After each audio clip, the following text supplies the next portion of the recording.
Humanity has achieved remarkable flight, connecting continents and cultures. The modern airliner is a marvel, the safest way to travel long distances.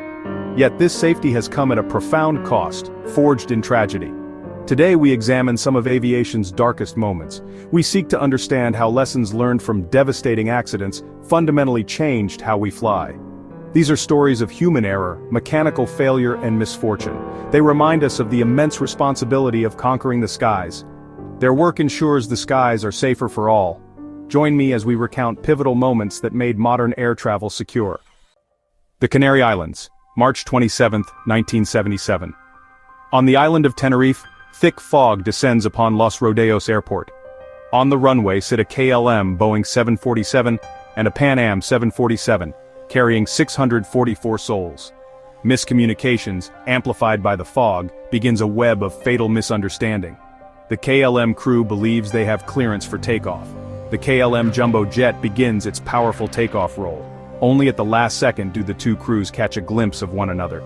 The collision is catastrophic, resulting in the deadliest accident in aviation history. From this event, aviation communication would be rebuilt.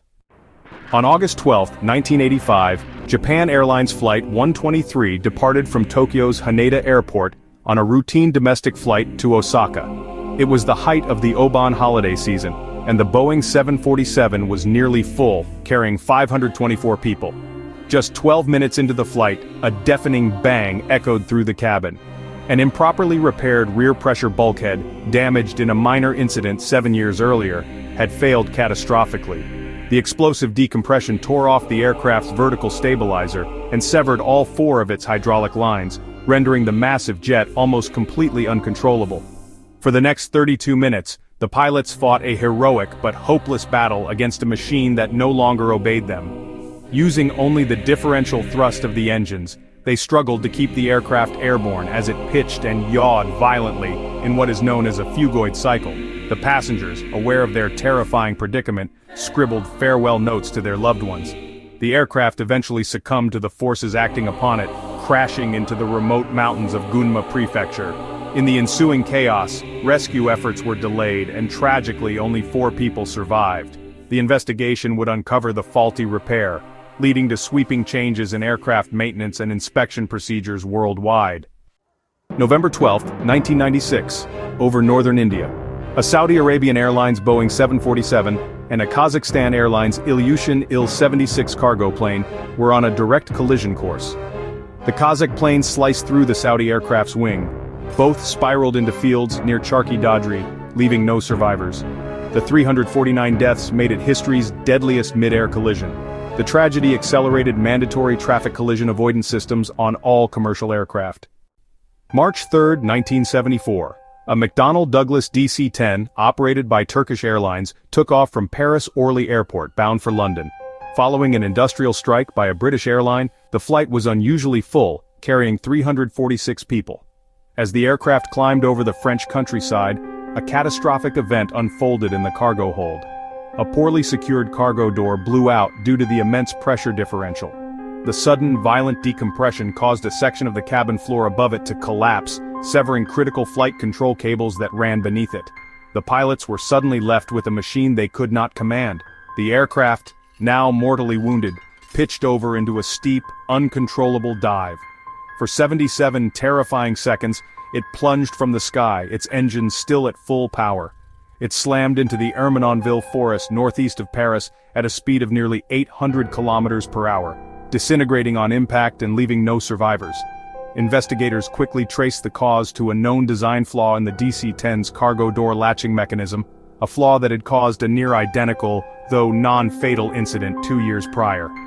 The crash of Flight 981 forced a fundamental redesign of the cargo door system and led to one of the largest product liability lawsuits in history, ensuring that such a catastrophic mechanical failure would be engineered out of existence. On the evening of August 19, 1980, Saudia Flight 163, a Lockheed L-1011 TriStar, departed from Riyadh for Jeddah.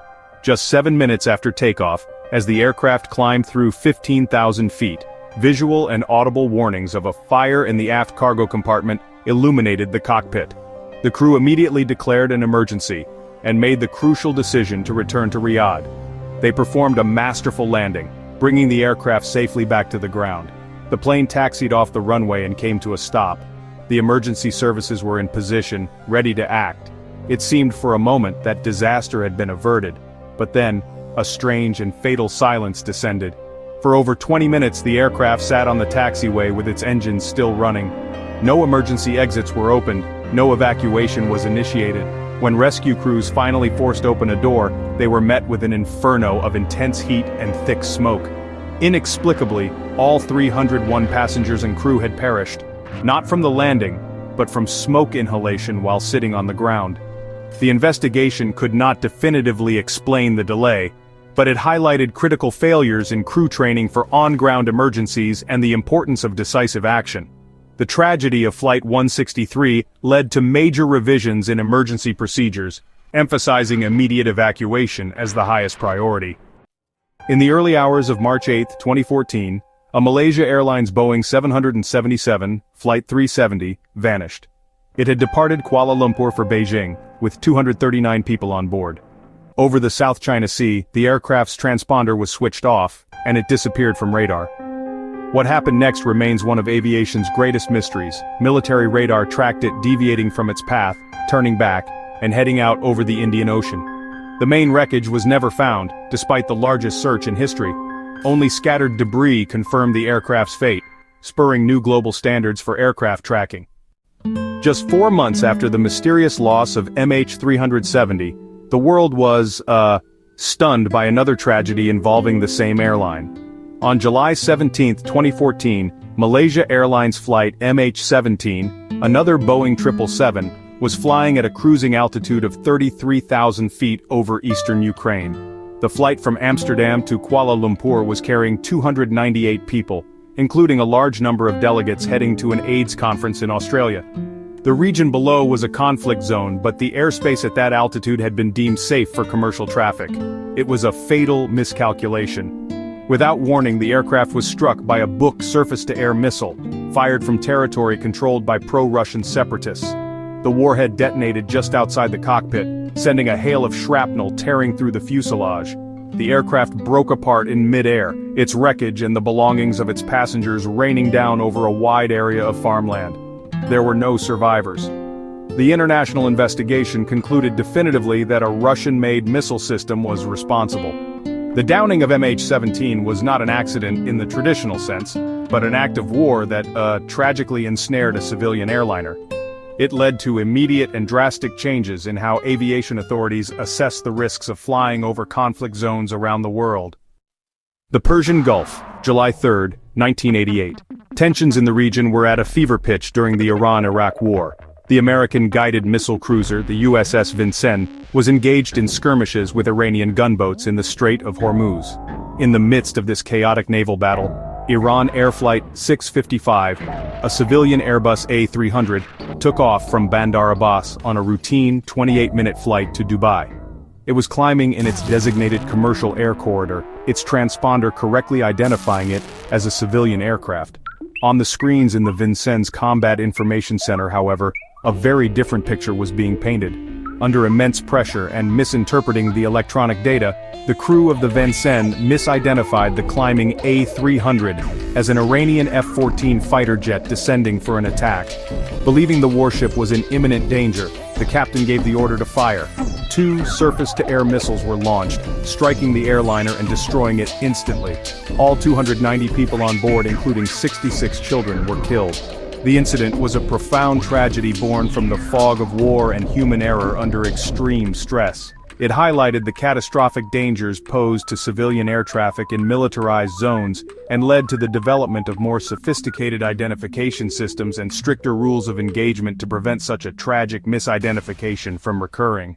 May 25, 1979, at Chicago's O'Hare International Airport. American Airlines Flight 191, a DC-10 bound for Los Angeles, was cleared for takeoff. As the aircraft accelerated, a catastrophic failure occurred. The left engine and pylon tore away, damaging the wing. The aircraft rolled violently, plunging to the ground. Less than a minute later it crashed, killing all 271 on board, and 2 on the ground. It remains the deadliest single aircraft accident on U.S. soil. The investigation revealed faulty maintenance, leading to industry-wide changes. On December 21, 1988, Pan Am Flight 103, en route to New York, vanished from radar over Lockerbie, Scotland. A bomb detonated in the forward cargo hold, causing the aircraft to disintegrate. Wreckage crashed into Lockerbie, killing 270 people, including 11 on the ground. The meticulously planned act of terrorism, linked to Libyan operatives, changed aviation security forever. The stories we have revisited are steeped in sorrow, representing painful chapters in human flight. The loss of life is immense, and the grief of families immeasurable. These are not just statistics, they are stories of journeys ended tragically. Out of these disasters, powerful lessons emerged. Investigators uncovered hidden flaws and unseen vulnerabilities. From Tenerife came a new language for the skies. From Gunma, new maintenance standards. From Lockerbie in Ukraine, a new understanding of security. Every safety innovation can be traced back to a tragedy. Modern aviation safety is a testament to those lost. Their sacrifice built a system that protects millions daily. By studying these events, we honor their memory.